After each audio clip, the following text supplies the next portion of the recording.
Brigadier Sakhawat সাহেবের সাথে একমত পোষণ করে। শেখ হাসিনাকে আমি ওয়েলকাম জানাচ্ছি, এবং উনি আদালতে ট্রায়াল ফেস করুন। ট্রায়াল ফেস করে যদি আদালত থেকে উনি যদি ইনোসেন্ট প্রমাণিত হয়ে রাজনীতি করতে চায়। ঠিক আছে, এখন বিশ্ববিদ্যালয়ে খুলে দেন। খুলে দেওয়ার পরে ছাত্রলীগ নাই, কিন্তু দেখবেন ছাত্রদল মিছিল করছে, ছাত্র শিবির মিছিল করছে, বাম সংগঠনগুলো মিছিল করছে, এবং ওদের মিছিলের মধ্যে গিয়ে আপনি এখন যারা কোটা বিরোধী আন্দোলনের নেতা তাদেরকে একটা মিছিল করতে বলেন, দেখবেন যে কত লোক হয় সেখানে। পৃথিবীর দুটো দেশ আছে, একটা হলো ইসরায়েল। ব্রিগেডিয়ার সাখাওয়াত আহমেদ আওয়ামী লীগ নিয়ে যে মন্তব্যগুলো করেছেন, তার এই মন্তব্যগুলো কতটুকু যৌক্তিক? অবশ্যই তার মন্তব্যকে সমর্থন দিয়ে গুরুত্বপূর্ণ কিছু তথ্য তুলে ধরেছেন গোলাম মোহাম্মদ রনি। তার আলোচনা আসলে বুঝতে পারেন ব্রিগেডিয়ার সাখাওয়াত কি আসলে আওয়ামী লীগের দালাল, নাকি আওয়ামী লীগকে আসলে তিনি ফাঁদে ফেলতেছেন, হাসিনাকে গ্রেফতারের ফাঁদে। আমি এই বিষয়ে কথা বলবো, এর আগে চলুন গোলাম মোহাম্মদ রনির আলোচনাগুলো শুনে আসি। ভিডিওর শুরুতেই আপনারা ওনার একটা বক্তব্য শুনতে পেরেছেন যে সাবেক প্রধানমন্ত্রী শেখ হাসিনাকে তিনি বাংলাদেশে আসার দাওয়াত দিচ্ছেন, যে আপনি বাংলাদেশের নাগরিকত্ব তো আর ক্যান্সেল হয়নি, আর তিনি নিজ ইচ্ছায় বাংলাদেশ থেকে গিয়েছেন। আর বাংলাদেশ থেকে কেন গিয়েছেন সেটা সম্পর্কেও শেখ হাসিনা তিনি একটা বিবৃতি দিয়েছেন যে তিনার পরাজয় হয়েছে, কিন্তু দেশের জনগণের জয় হয়েছে, আর পাশাপাশি বেশি লাশ পড়ুক এদেশে, এটা তিনি চাননি। তবে তিনার মানে আমাদের এই বর্তমান যিনি দায়িত্বশীল উপদেষ্টা আছেন, তার এই বক্তব্যটাতে দুইটা দৃষ্টিভঙ্গি ক্রিয়েট হচ্ছে। বিশ্লেষকরা নানান ধরনের মন্তব্য দিচ্ছেন, বাট আমার কাছে যেটা মনে হচ্ছে এটা একটা হতে পারে যে সাবেক প্রধানমন্ত্রী শেখ হাসিনাকে গ্রেপ্তার করার জন্য একটা পরিকল্পনা। আবার অনেকেই বলছেন যে না, এই সাখাওয়াত তো সে আওয়ামী লীগের দালাল, সে আওয়ামী লীগ নিয়ে প্রশংসা করছে। এই যে দেখেন, এই দৃষ্টিভঙ্গিটাই সমস্যা আমাদের। আমাদের একটা জিনিস সবসময় ক্লিয়ার কনসেপ্ট থাকতে হবে, আপনি যেই দলেরই রাজনীতি করেন, বিপরীত দলের যিনি প্রধান আছেন তাদেরকে সম্মান করতে হবে। এখন এটা আমাদের ট্রেডিশনটা উঠে গেছে। এখন দেখা গেছে যে জনগণ চিন্তা করতেছে কোনটা, যারা বিএনপি বা আরও বিভিন্ন বিরোধী রাজনৈতিক দলগুলো আছে, যে শেখ হাসিনাকে এত সম্মান দিয়ে কেন কথা বলতে হবে, আওয়ামী লীগকে সম্মান দিয়ে কেন কথা বলতে হবে। আবার কেউ যদি বেগম খালেদা জিয়াকে নিয়ে সম্মান দিয়ে কথা বলে, যেমন আমি যখন আমার ভিডিওগুলোতে অতীতেও বলেছি, এখনও বলেছি, তখন আমার জামাত শিবির মনে করা হচ্ছে। এইটা হচ্ছে আমাদের নেতিবাচক সমস্যা। তো যাই হোক, আলোচনাটা ওইখান থেকেই প্যাচটা লাগছে। এখন তিনার এই ধরনের প্রশংসামূলক বক্তব্যে এক শ্রেণী মনে করছেন যে আওয়ামী লীগকে গ্রিন সিগন্যাল দিচ্ছে এই অন্তর্বর্তীকালীন সরকার, বা এই সরকারের বিভিন্ন পর্যায়ে যারা কাজ করছেন তারা অনেকেই আওয়ামী লীগের প্রতি একটা শুভাকাঙ্ক্ষী মেন্টালিটি। তবে আওয়ামী লীগের অনেক বিশ্লেষকরা বলছেন এটা হচ্ছে সরকারের একটা ফাঁদ। ফাঁদটা কোনটা? আপনি যদি দেখেন যে আমাদের এই উপদেষ্টা যিনি ছিলেন, মানে যিনি আছেন, তিনি কিন্তু গতকালকে একটা বক্তব্য দিচ্ছেন যে যারা হুকুমদাতা, এই জেনোসাইড বা গেল গত কয়েক মাস যাবৎ ইভেন পিলখানা হত্যা থেকে আজকের দিন পর্যন্ত বাংলাদেশে যতগুলো হত্যাকাণ্ড ঘটেছে, পলিটিক্যালি আয়নাঘর থেকে শুরু করে সব কিছুর পেছনে যারা হুকুমদাতা, যাদের নির্দেশে পুলিশ গুলি চালিয়েছে, যাদের নির্দেশে পুলিশ বা আমাদের এই যে আয়নাঘরগুলো পরিচিত হয়েছে, ডিবি হারুনরা কাজ করেছে, তাদেরকে কিন্তু বিচারের আওতায় আনা হবে, গ্রেপ্তার করা হবে। আর পাশাপাশি বৈষম্য বিরোধী যেই দুই সুপার হিরো নাহিদ এবং আসিফ মাহমুদ বা তাদের যে টিমরা আছে, আপনারা যদি তাদের বক্তব্য শোনেন, সেখানেও লাউড অ্যান্ড ক্লিয়ার সাউন্ড হচ্ছে কোনটা, যে শেখ হাসিনাকে বাংলাদেশে এনে বিচার করা হবে। কেন? তার বিরুদ্ধে কিন্তু অনেকগুলো মামলা দায়ের করা হবে, আর এটা 100% এই মামলাগুলো হবে। আর অলরেডি বাংলাদেশে যখন থানাভিত্তিক কার্যক্রম শুরু হয়েছে, আজকে আসিফ মাহমুদের একটা স্টেটাস তার ফেসবুক পেজে দেওয়া, আপনারা নিশ্চয়ই খেয়াল করেছেন, সেখানে সে লিখেছে এই বৈষম্য বিরোধী আন্দোলনকে কেন্দ্র করে যে যেখান থেকেই ক্ষতিগ্রস্ত হয়েছেন, নিহত হয়েছেন, তারা প্রত্যেকে থানায় মামলা করতে, আর মামলা করার পরে এগুলাকে ইনভেস্টিগেশনে আনা হবে, এবং কি পুলিশ থেকে শুরু করে যারাই আছেন, যারা মনে করছেন যে তারা পেশাগত দায়িত্ব পালন করেছেন শেখ হাসিনার নির্দেশে বা তাদের উপরওয়ালাদের নির্দেশে, তাদের বিরুদ্ধে কিন্তু মামলা রুজু হওয়ার এখতিয়ার হবে। আর স্বরাষ্ট্র মন্ত্রণালয়ের উপদেষ্টা গতকালকে থেকে বা ক্ষমতা গ্রহণের পর থেকে তিনি লাউড অ্যান্ড ক্লিয়ার একটা সাউন্ড দিচ্ছেন বারবার, যারা যেখানে এই ঘটনাগুলোর সাথে কানেক্টেড প্রত্যেককে বিচার করা হবে।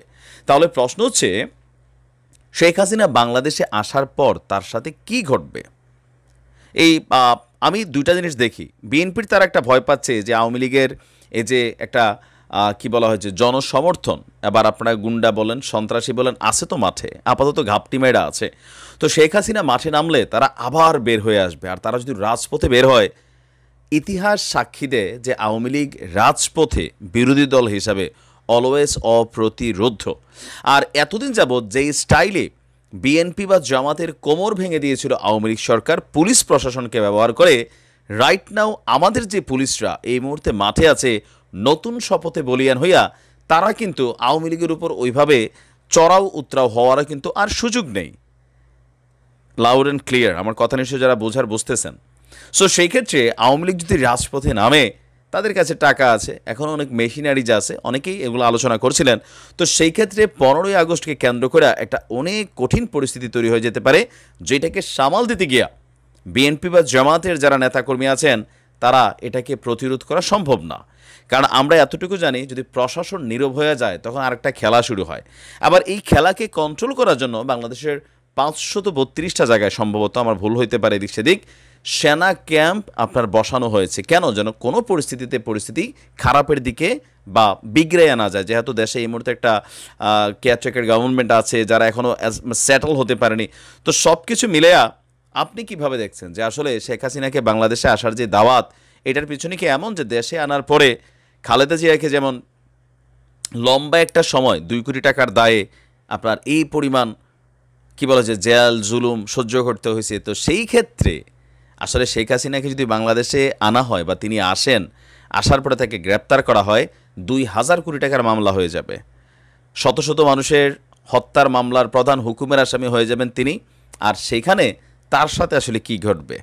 আমার কাছে একটা পারসেপশন মনে হয় যে এটা একটা ফাঁদ, শেখ হাসিনাকে দেশে এনে গ্রেপ্তারের। আরেকটা আবার মনে হয় ওই যে যারা বিএনপি পন্থীরা যেমন আলোচনা করছেন, আমি সবার কমেন্টগুলো দেখি, বিভিন্ন ভিডিও দেখি, যে হতেও পারে আবার কোনো সেটেলমেন্ট হচ্ছে কি না এই কেয়ারটেকার গভর্নমেন্টের সাথে, বা অনেকে ভাবছেন যে সরকার ক্ষমতায় এসে যা যা করা দরকার তা করতেছে না, আবার পাশাপাশি পিনাকির বিরুদ্ধে এক ধরনের আইসিটি অ্যাক্ট ব্যবহার হয়ে যাচ্ছে। মানে সব কিছু মিলে মানুষের মধ্যে একটা পারসেপশন প্লাস মাইনাস কাজ করছে। আসলে এখনও কোনো কিছু বলা যায় না, এটা এখনও বলা যায় না। তবে যারা মনে করছেন যে বাংলাদেশ থেকে আওয়ামী লীগকে ব্যান করে দেওয়া উচিত, দেখেন এটা কখনোই সম্ভব না।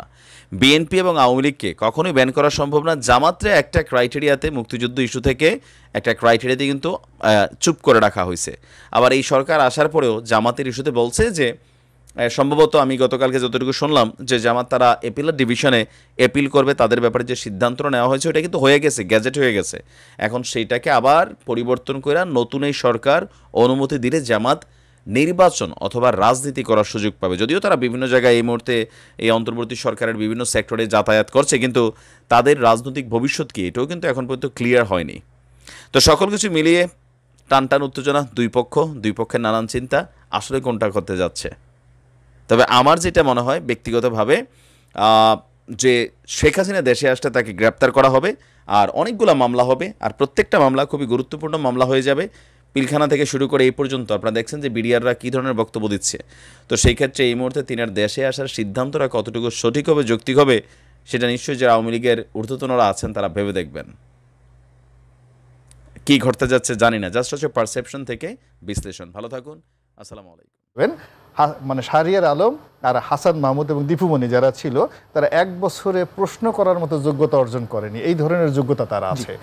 বাংলাদেশের যে সমস্যাটা এই মুহূর্তে আছে, এবং সেই সমস্যাটা সমাধানের জন্য যে জ্ঞান, গরিমা, প্রস্তুতি, বুদ্ধি, পরামর্শ দরকার, এই বিষয়গুলো নিয়ে আলোচনা হচ্ছে না।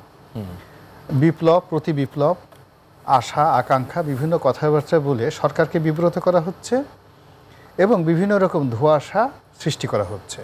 আমি শুধুমাত্র আপনাকে একটা জিনিস বলতে চাই, যে ধরুন ইরানে যখন রেজা শাহ পাহলভি ক্ষমতাতে, তখন গণতন্ত্রের জোয়ার আসলো এবং মোসাদ্দেক নামক একজন লোক গণতান্ত্রিকভাবে নির্বাচিত হলো, এবং উনি নির্বাচিত হওয়ার পরে এই আমেরিকার বুদ্ধিতে তাকে যখন ক্ষমতাচ্যুত করা হলো, সেখানে সেনাবাহিনীর বিদ্রোহ হয়ে গেল। ঠিক এরকম বাংলাদেশের মধ্যে বিদ্রোহ হয়ে গেল। রেজা শাহ পাহলভি দেশ থেকে পালিয়ে গেলেন। পালিয়ে যাওয়ার পরে আমেরিকা তাকে রাখলেন, এবং ওখানে আর একটা কাউন্টার প্রতি বিপ্লব ঘটিয়ে রেজা শাহকে কিন্তু আবার ওই ইরানে পাঠানো হয়েছিল।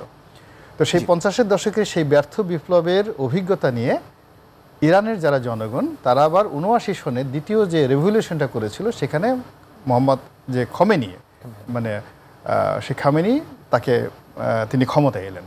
তো এই সময়টাতে যেটা করেছিলেন তিনি খামেনি, সেটা হলো ছাত্ররা যখন অভ্যুত্থানটা করলো, এই যে আহমেদিনেজাদ, যিনি ওই পরবর্তীতে সভাপতি ছিলেন, হি ওয়াজ দ্য স্টুডেন্ট কাউন্সিলের ছাত্রনেতা, এবং তার নেতৃত্বে ছাত্র বিপ্লব হয়েছিল একেবারে অ্যাজ ইট ইজ আমাদের এই কোটা বিরোধী আন্দোলনের তেহরান বিশ্ববিদ্যালয়। তো যখন আন্দোলনে তারা চেয়েছিল কিছু দাবি দেওয়া, কিন্তু দেখা গেল সরকারেরই পতন হয়ে গেছে, তখন বিশ্ববিদ্যালয়ের ছাত্ররা বলল যে এই সফল জিনিসটা তো আমরা সামাল দিতে পারবো না। Iran is a historically very big country, আমেরিকাকে সারা জীবন টেক্কা দিয়ে আসে। তখন তারা করলো কি, রাজনৈতিক সংগঠন তারা শুনলো, এবং এই যে মানে যে খোমেনি, আয়াতুল্লাহ খোমেনির চেয়ে অনেক জনপ্রিয় লোক কিন্তু দেশের মধ্যে ছিল, কিন্তু ছাত্ররা কিন্তু তাদের কাছে না গিয়ে যাদের সংগঠন আছে, রাজনৈতিক সংগঠন আছে, সেই সংগঠনের মধ্যে এই ফ্রান্সে নির্বাসিত অবস্থায় ছিল, তাকে এই গণ অভ্যুত্থানের মধ্যে, মানে যখন গণ অভ্যুত্থান একেবারে যেই দিন মানে ফাইনাল হয়ে গেল, ওই দিনই কিন্তু আয়াতুল্লাহ খোমেনিকে প্লেনে সেখানে ল্যান্ড করেছিল। তো আপনি বুঝেন, this is the political maturity. এখন আমাদের দেশে যেটা হলো যে, ধরুন আমাদের যদি এমন কোনো আয়াতুল্লাহ খোমেনি থাকতো যিনি কিনা 5 তারিখ, আগস্ট মাসের 5 তারিখ সকাল 9টার সময় এয়ারপোর্টে আসতেন, যদি 5 তারিখে এয়ারপোর্টে আসতেন, তাহলে রাজনৈতিক নেতৃত্বের হাতে ক্ষমতাটা থাকতো। বুঝতে পারছেন ঘটনা? ফলে ইরান যেভাবে বিপ্লবটাকে সামাল দিতে পেরেছে, ঠিক সেইভাবে আমাদের যে এই যে গণ অভ্যুত্থান, এটি সামাল দেওয়াটা আমাদের জন্য সত্যিকার অর্থে কঠিন হয়ে গেছে। এই কারণে ডক্টর ইউনূসের, ইকোনমিস্টের জ্ঞান গরিমা অনেক ভালো, অন্য যারা আছে তারা আমাদের এই দেশের যার যার সেক্টরে খুবই জনপ্রিয় ব্যক্তিত্ব, কিন্তু টেকনাফ থেকে তেঁতুলিয়া পর্যন্ত তাদের তো রাজনৈতিক সংগঠন নেই, শক্তিশালী কোনো ভূমিকা নেই। এখন ধরেন ওই সময় ছাত্রলীগের ভয়ে কেউ সবাই গর্তে লুকিয়েছিল, যেই সাধারণ ছাত্ররা লুকিয়ে এলো, শিবিরের লোক, ছাত্রদলের লোক, তারা মুখে ঘুমটা দিয়ে এই সাধারণ ছাত্রদের মধ্যে মিশে গেছে। এখন বিশ্ববিদ্যালয়ে খুলে দেওয়ার পরে ছাত্রলীগ নাই, কিন্তু দেখবেন ছাত্রদল মিছিল করছে, ছাত্র শিবির মিছিল করছে, বাম সংগঠনগুলো মিছিল করছে, এবং ওদের মিছিলের মধ্যে গিয়ে আপনি এখন যারা কোটা বিরোধী আন্দোলনের নেতা তাদেরকে একটা মিছিল করতে বলেন, দেখবেন যে কত লোক হয় সেখানে। This is the reality of the country. তো এখন যে বাস্তব অবস্থা আমাদের দেশে দাঁড়িয়েছে, সেটা হলো এখন আমাদের দেশে সত্যিকার অর্থে মানে আছে যে ব্রিদিং স্পেসটা আমরা দিচ্ছিলাম, তার সঙ্গে সঙ্গে যে আন্তর্জাতিক যে সমস্যাগুলো উনি বললেন, আমি মনে করি যে আমেরিকা যে দেশের ব্যাপারে সিদ্ধান্ত নিয়েছে এবং খুব বেশি আদর যত্ন করার চেষ্টা করেছে, সেই দেশটা সর্বনাশ ঘটেছে। ইরাক, লিবিয়া, সিরিয়া থেকে আরও অনেক দেশ, এমনকি আফগানিস্তান, এমনকি পাকিস্তান। আবার ভারতও বেশি বার কারো বন্ধুত্ব হয়ে গেলে কি সর্বনাশ হয় তার বাস্তব প্রমাণ শেখ হাসিনা এবং আওয়ামী লীগ। তো সেই ক্ষেত্রে এখন যারা আছেন তাদেরকে যে কাজটি করতে হবে, আমি ভারতের সমস্ত রাজনীতিবিদদের, পলিটিশিয়ানদের ভাষণ শুনতেছিলাম যে অ্যাবাউট বাংলাদেশ ক্রাইসিস। তা আমার কাছে যেটা মনে হলো যে এই সময়ের সবচেয়ে আলোচিত যিনি mister Shashi Tharoor, one of the most brilliant political analyst, মানে কংগ্রেস নেতা নয়, তার পরিচয় হলো পলিটিক্যাল অ্যানালিস্ট। তার সামনে কথা বলার মতো পৃথিবীতে খুব কম লোক আছে। তো তিনি যেটা বলছেন যে ডক্টর ইউনূসের ভালো মানুষই নিয়ে, তার নেম ফেম নিয়ে কোনো মানে আমার কোনো বক্তব্য নেই, সে খুবই অ্যাট্রাকটিভ, এমনকি তার সমপর্যায়ের লোক ইন্ডিয়াতে নেই। কিন্তু সমস্যা হচ্ছে যে ইন্ডিয়ার সাথে আমার সাথে যে সম্পর্ক আছে ভারতের, আমাদের 2-3টে জায়গাতে ভয় আছে বাংলাদেশ নিয়ে। অর্থাৎ সেখানে জঙ্গিবাদ মাথা নাড়াচাড়া দিবে, সেখানে হিন্দুদের উপর যদি সেখানে অত্যাচার হয়, সেটা আমাদের দেশের এখানকার সংহতি নষ্ট করবে, বিশেষ করে 7 সিস্টারে। সেখানে যদি আমেরিকার খুব ক্ষমতা বেড়ে যায়, এবং সেখানে যদি আইএসআইয়ের ক্ষমতাটা বেড়ে যায়, এবং সেখানে যদি চীনের ক্ষমতাটা বেড়ে যায়, তাহলে আমাদের সংবিধান অনুযায়ী আমরা ভারতের যে কোনো একটা বিষয় ইন্টারফেয়ার করার মতো সাংবিধানিক ভিত্তি আমাদের আছে। আপনি বুঝতে পারছেন কথাটা, থ্রেটটা কোন জায়গাটাতে? এটা শশী থারুরের বক্তব্য এনডিটিভির সাথে, যে বাংলাদেশের এই সমস্যাগুলো চীনের দ্বারা যদি কোনো সমস্যা হয়, আইএসআইয়ের দ্বারা যদি কোনো সমস্যা হয়, যা কিনা তাদের ইন্টারনাল সিকিউরিটি, পৃথিবীর 2টো দেশ আছে, একটা হলো ইসরায়েল আর একটা হলো ভারত, এই 2টো রাষ্ট্র তাদের ইন্টারনাল ব্যাপারে যদি কোনো থ্রেট মনে করে যে আমাদের দেশের অভ্যন্তরীণ কোনো সমস্যা। ধরো রনি ভাই আলোচনা শুনেছেন, এখানে একটা যুক্তিকতা রয়েছে। ব্রিগেডিয়ার সাখাওয়াত যে কথাগুলো বলেছেন, আমার মনে হচ্ছে ব্রিগেডিয়ার সাখাওয়াত বা উপদেষ্টামণ্ডলীর সদস্যদের একটা হয়তোবা তাদের একটা মত রয়েছে, তারা হয়তো চেষ্টা করতেছে যারা যে সমস্ত আওয়ামী লীগের নেতারা বিভিন্ন জায়গায় লুকিয়ে আছে, পালিয়ে আছে, বিদেশে আছে, তাদেরকে যেন দেশে আনা যায়। তাদেরকে দেশে না আনলে তার বিচার করা যাবে না। তাদেরকে দেশে আনতেই হয়তো বা ব্রিগেডিয়ার সাখাওয়াত এমন একটা টুপ দিয়েছে যে আপনারা রাজনীতিতে আসেন, এরকম হলেও কিন্তু হতে পারে। কারণ যেহেতু আমরা জানি ডক্টর ইউনূস এই সরকারের প্রধান, তো তিনি ওই বিষয়ে অবশ্য খেয়াল রাখতেছেন যে তার উপদেষ্টারা কি বলতেছেন।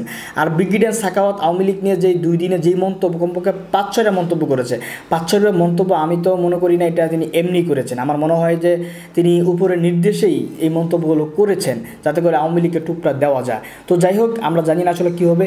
যদি এটা করা হয় তাহলে অবশ্যই ভালো হয় মনে করবো, কারণ শেখ হাসিনা ফিরিয়ে এনে অবশ্যই বিচারের আওতায় আনা উচিত।